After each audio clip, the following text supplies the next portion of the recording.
fer-los per extensió, igual que després amb els anys, quan la cinta adhesiva tothom diu Celo, perquè la primera marca que es va fer més popular era Celo.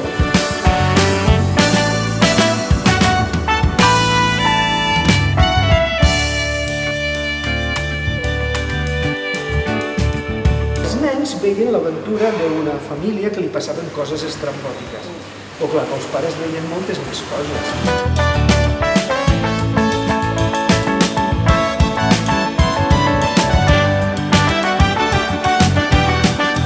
Dios com modernista, que ja no existeix, és l'única vegada que faig servir algo turístic, per dir-ho.